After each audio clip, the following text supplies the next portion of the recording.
Melanjutkan cerita sebelumnya, di mana Ye Xingyun melakukan pembantaian kepada keluarga Jin untuk membalaskan dendam atas perlakuan keluarga Jin yang sebelumnya pergi ke keluarga Ye untuk membantai keluarga Ye. Dengan kekuatan tubuh naga haus darah, Ye Xingyun membantai ratusan orang dari keluarga Jin, termasuk dengan para tetua mereka. Ternyata, pembantaian itu tidak dilakukan secara sadar oleh Ye Xingyun. Ye Xingyun melakukan pembantaian itu karena terpengaruh oleh jiwa yang ada pada tubuh naga haus darah. Perbuatan Ye Xingyun memancing seorang biksu yang memperkenalkan dirinya dengan nama Santang Jia. Dia datang untuk menangkap Ye Xingyun atas tindakan pembantaian yang dia lakukan. Biksu itu mengeluarkan jiwa bela dirinya yang bernama Pagoda Iblis Pengisap Jiwa. Ye Xingyun yang menyadari sesuatu dengan sukarela masuk ke dalam Pagoda Iblis Pengisap Jiwa.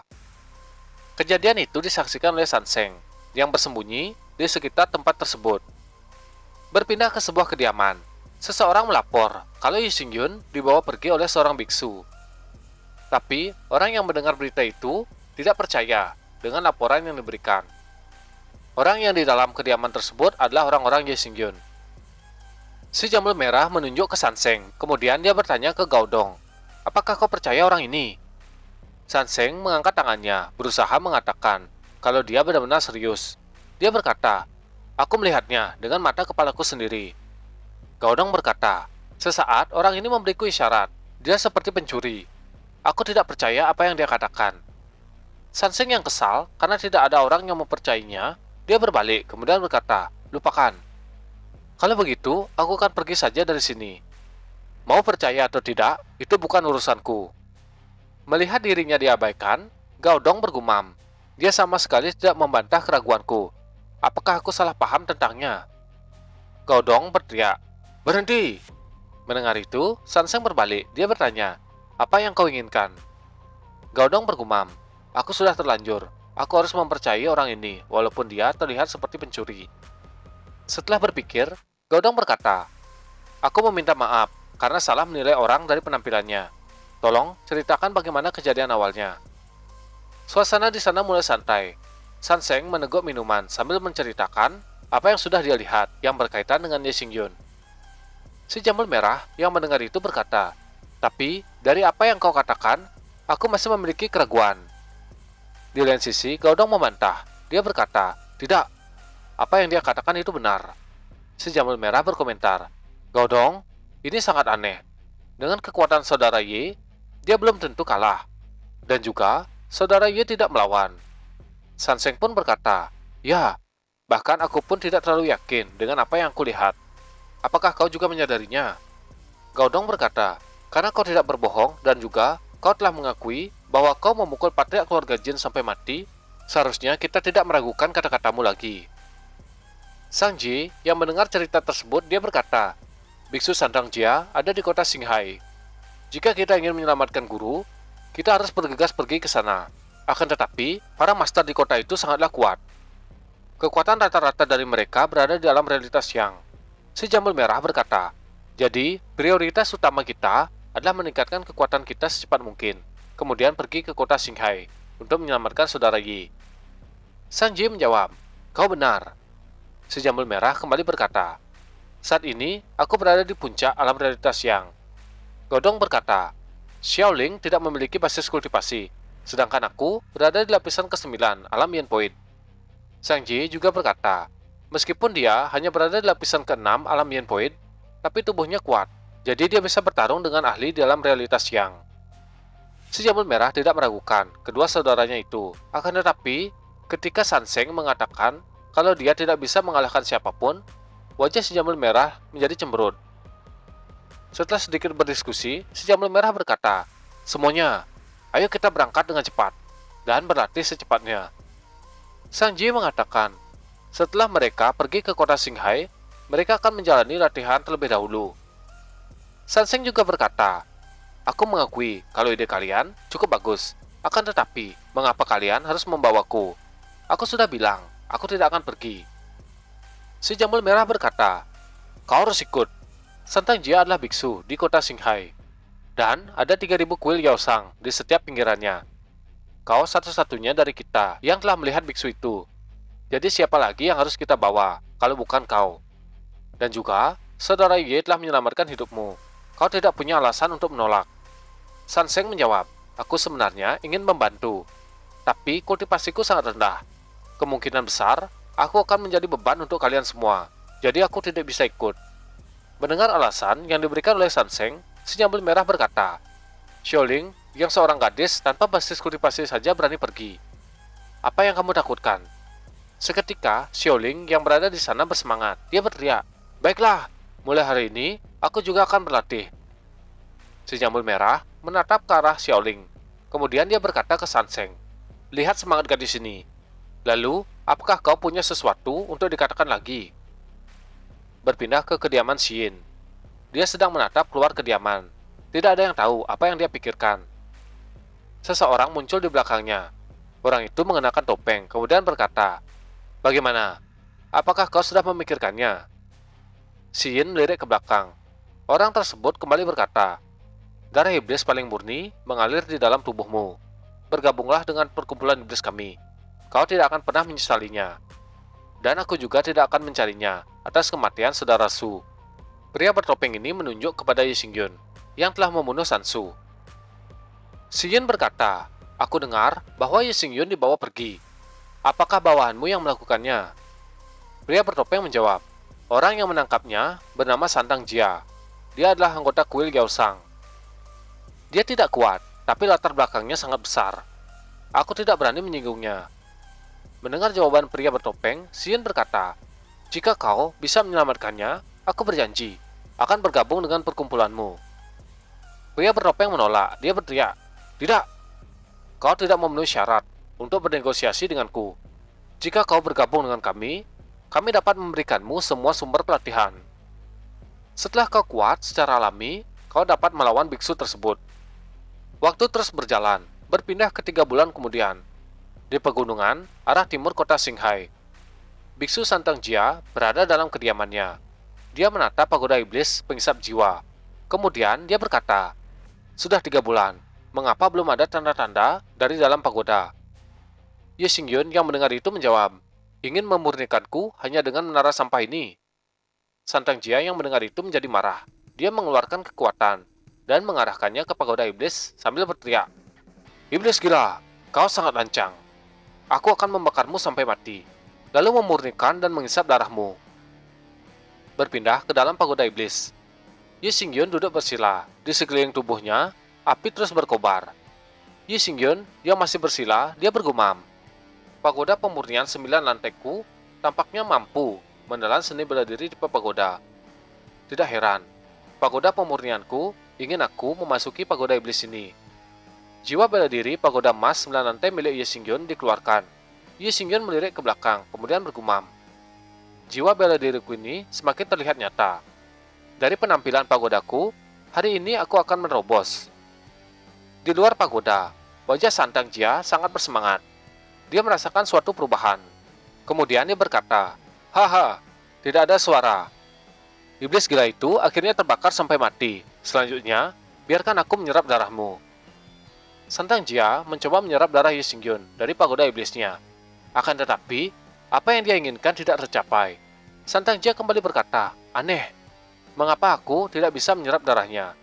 Tapi aku merasa jiwa bela diriku semakin melemah. Sesaat terjadi redakan di beberapa bagian pagoda iblis milik Santang Jia. Dia merasakan kekuatan spiritualnya mulai menghilang. Sebuah kejadian yang tidak terduga terjadi. Pagoda iblis pengisap jiwa milik Santang Jia meledak. Santang Jia juga mengeluarkan seteguk darah dari mulutnya. Melihat jiwa bela dirinya hancur, dia berteriak, kau, apa yang kau lakukan? Mengapa tingkat kultivasiku menghilang? Ye Xingyun keluar dari dalam pagoda iblis. Dia memejamkan mata, kemudian berkata, terima kasih banyak telah mengizinkanku menerobos di pagoda iblismu. Santang Jia sangat terkejut dengan perkataan Ye Xingyun. Dia sangat marah dan hendak menyerang Ye Xingyun. Ye Xingyun, dengan kekuatan barunya, dia mengacungkan satu jari ke arah Santang Jia. Dengan satu jari tersebut, topi Santang Jia terbang, wajahnya terkejut. Kekuatan yang kuat keluar dari jari tersebut, menerjang ke arah Santang Jia. Sakit di sekujur tubuhnya menjalar. Santang Jia menjerit. Kekuatan itu sangat kuat, dan sangat besar. Santang Jia diangkat. Kekuatan yang dikeluarkan oleh Ye Xingyun menghancurkan atap kediaman Santang Jia, hingga kekuatan itu membentuk sebuah pilar yang menjulang tinggi ke langit. Dari kejauhan, orang-orang yang melihat pilar cahaya itu berkata, "Apa yang terjadi? Siapa yang membuat masalah ini?" Sepertinya, pilar cahaya itu berasal dari kediaman Santang Jia. Kembali ke kediaman Santang Jia, Ye Xingyun yang sudah membunuh Santang Jia, dia keluar dari kediaman tersebut. Akan tetapi, sudah ada beberapa orang yang berada di depan Ye Xingyun.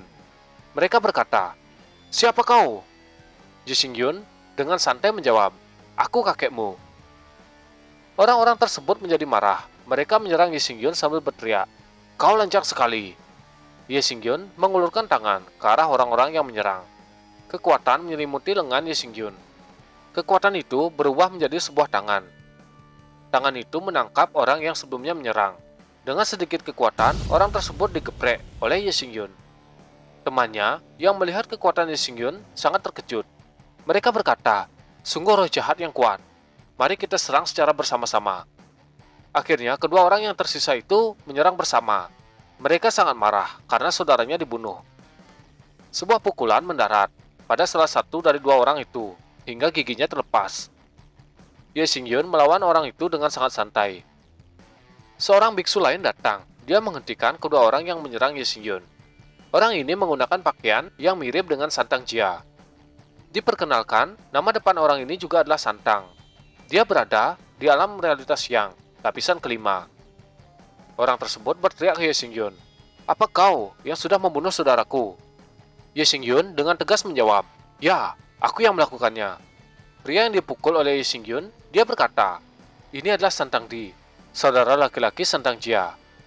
Jika dia sudah turun tangan, tidak mungkin bagi iblis ini untuk tetap hidup." Santang Di pun melayang, mendekat ke arah Ye Xingyun. Dia berkata, "Matilah untukku." Kekuatan Santang Di mulai dilepaskan. Pria yang sebelumnya dipukul oleh Ye Xingyun, dia kembali berkata, seperti yang diharapkan dari Santang Di, dia bisa mengejutkan ras iblis dengan auranya yang kuat sebelum dia melancarkan serangan. Ye Xingyun melakukan transformasi tubuh ke tubuh naga haus darah. Lengan kanannya berubah seperti seekor monster naga dengan banyak sisik dan duri. Kekuatan Ye Xingyun juga dilepaskan. Santang Di yang merasakan kekuatan Ye Xingyun, dia bergumam, "Mengapa kekuatan roh jahat ini tiba-tiba meningkat? Aku mungkin tidak akan bisa mengalahkannya." Tanpa ragu sedikit pun, Santang Di meninggalkan tempat tersebut. Dia juga berteriak, "Maaf, aku salah orang." Orang yang dipukul oleh Ye Xingyun sebelumnya, dia sangat terkejut dengan sikap Santang Di yang sangat pengecut. Di saat yang sama, kekuatan yang kuat mengejutkan kedua orang itu. Kekuatan itu berasal dari Ye Xingyun. Dia melayang ke langit. Kedua orang tersebut hanya bisa memandangi Ye Xingyun dan tidak berani mengusiknya lagi. Seketika, kecepatan yang sangat hebat dikeluarkan oleh Ye Xingyun. Dia melesat dengan sangat cepat. Kedua orang yang ada di sana hampir terhempas karena angin dari gerakan yang dilakukan oleh Ye Xingyun. Salah satu dari dua orang itu berkata, "Kita harus segera melaporkan kejadian ini. Iblis ini harus segera dimusnahkan." Berpindah ke Santang Di, wajahnya sangat terkejut. Dia tidak menyangka kalau Ye Xingyun bisa mengejarnya dengan mudah. Ye Xingyun yang sudah berada di depannya, dia berkata, "Kau mau lari kemana? Bukankah tadi kau sangat percaya diri bisa membunuhku?" Kesombongan Santang Di langsung menghilang. Berpindah kedua orang sebelumnya. Mereka sudah sampai di kediaman para murid. Mereka berteriak, "Semuanya harus segera dievakuasi. Iblis itu sangat kejam. Mari kita beritahu semua orang, sampai para ahli datang." Mereka terus berteriak. Sesaat, seseorang jatuh dari langit tepat di depan mereka. Itu adalah Santang Di yang sudah dibunuh oleh Ye Xingyun. Orang-orang tersebut sangat terkejut. Ye Xingyun melayang di depan orang-orang. Mereka semua sangat ketakutan dengan kekuatan yang ditunjukkan oleh Ye Xingyun. Kemudian, dengan sikap memohon, salah satu dari mereka berkata, "Tolong maafkan kami. Mulai hari ini kami akan bertobat, jadi berhentilah melakukan pembantaian ini." Beberapa saat kemudian, suasana langsung berubah. Semua orang yang ada di sana dibantai oleh Ye Xingyun, hingga tidak ada satupun dari mereka masih hidup. Berpindah ke tempat lain di kota Xinghai. Di sana, ada Sang Ji dan si Jamur Merah. Sang Ji berkata, "Aku telah mencari kemana-mana. Tapi, aku masih belum menemukan guru. Si Jambul Merah menghela napas. Dia berkata, padahal sudah 3 bulan penuh kita mencarinya. Kemudian, dia menatap Sanseng, Gaodong, dan Xiaoling sambil berkata, tidak ada hasil sama sekali. Yang ada, ketiga orang itu mulai beradaptasi dengan kehidupan di kota Qinghai. Sang Ji berkata, tidak, aku malah terbiasa tinggal di rumah. Berpindah ke restoran Hakka di kota Qinghai. Dari dalam restoran, seseorang berkata, keluar. Aku sudah bilang, kalau kau tidak memiliki token Tanjiao, kau tidak boleh masuk. Orang yang menerobos masuk itu adalah Ye Xingyun. Dia menyerang pelayan yang ada di sana, sambil berkata, pokoknya aku harus masuk. Pelayan restoran itu terjatuh. Dia berkata, tahukah kau siapa yang ada di sini hari ini? Dan kau malah berani membuat masalah di sini. Seorang pengunjung di restoran yang melihat kelakuan Ye Xingyun, dia berkata, apakah anak ini baru pertama kali datang ke tempat ini? Bukankah anak ini terlalu berani? Temannya menjawab, benar. Anak ini bahkan berani melawan orang-orang Murong Yuan. Ye Xingyun memegang kerah baju pelayan, sehingga membuat pelayan itu ketakutan. Dia pun melirik ke samping, sambil berkata, Tuan, tolong aku. Seseorang bergegas datang. Dia berteriak ke arah Ye Xingyun. Kau berani membuat masalah di sini, cari mati. Orang ini adalah Murong Yuan, dari keluarga Murong. Dia berada di alam realitas yang lapisan ke-6. Dengan santai, Ye Xingyun menangkis pukulan dari Murong Yuan. Tidak hanya itu, Ye Xingyun juga membuat Murong Yuan terpental. Hal itu membuat Murong Yuan cukup terkejut dengan kekuatan pemuda di depannya. Dia pun berteriak, kau sebenarnya siapa? Sang Ji, yang juga ada di sana, dia melihat Ye Xingyun kemudian berkata, Guru! Dia sangat senang dan buru-buru pergi ke arah Ye Xingyun. Sang Ji berkata, Guru, syukurlah kau baik-baik saja. Ye Xingyun yang tidak menyangka muridnya ada di tempat tersebut, dia bertanya, mengapa kau ada di sini? Di mana Gaodong dan yang lainnya? Mereka berdua pun berbicara. Di lain sisi, pengunjung yang melihat Ye Xingyun, mereka berkata, pemuda ini masih berada di lapisan pertama, alam realitas yang. Sedangkan Tuan Murong Yuan sudah berada di lapisan ke-6, alam realitas yang. Tapi kenapa Murong Yuan ini bisa kalah? Temannya menjawab, aku tidak peduli dengan hal itu. Aku ingin tahu, bagaimana master kedua dari restoran ini menjadi muridnya. Kemungkinan yang mereka maksud master kedua adalah Sang Ji. Berpindah ke Murong Yuan, dia berteriak ke Sang Ji. Sang Ji, aku tidak peduli apa dia adalah gurumu atau bukan. Yang pasti, dia sudah memukul anak buahku. Jadi, masalah ini tidak akan selesai begitu saja. Sang Ji menatapnya, kemudian berkata, ini guruku. Semua itu adalah kesalahan anak buahmu yang membuat guruku marah. Dasar bodoh. Murong Yuan melompat ke arah Sang Ji. Dia berteriak, kata-katamu sangat kasar. Kalau begitu, aku akan membunuh kalian berdua. Sang Ji menjawab, kemarilah, aku akan meladenimu. Sebelum melepaskan serangan, seseorang yang berada di lantai 2 restoran tersebut, dia berteriak memanggil Murong Yuan. Murong Yuan menoleh ke belakang, kemudian berkata, Tuan Putri. Seorang gadis cantik berpakaian ungu. Gadis itu bernama Xinghai Luoyao. Dia adalah putri kerajaan Qinghai. Putri Luo berkata, berhenti membuat masalah. Sang Ji yang juga melihat sang putri, dia berkata, Guru, ini adalah putri dari kekaisaran Qinghai yang bernama Xinghai Luoyao. Sang putri melirik ke Sang Ji. Dia berkata, karena itu ada guru Tuan Sang Ji, mari kita duduk di lantai 2. Murong Yuan tidak sependapat dengan keinginan sang putri. Dia mencoba membantah, akan tetapi sang putri tidak mempedulikan. Ye Xingyun yang tidak terlalu peduli dengan hal itu, dia berjalan keluar sambil berkata, sepertinya tempat ini bukan tempat makan. Sang Ji, ayo pergi. Sang Ji menuruti perintah gurunya. Sang putri yang melihat Ye Xingyun berbalik dan pergi, dia mencoba menghentikannya. Kemudian berkata, tunggu. Aku pikir kau benar-benar ingin datang ke tempat ini, tapi tidak memiliki token Tianjiao. Bagaimana kalau aku memberikan token itu? Sang putri mencoba memperlakukan Ye Xingyun dengan baik. Akan tetapi, Ye Xingyun tidak mempedulikan hal itu. Dia berkata, maaf, aku tidak tertarik dengan cara-cara seperti itu. Murong Yuan yang melihat sikap Ye Xingyun kepada sang putri, dia berteriak, bajingan! Beraninya kau bersikap tidak sopan kepada sang putri.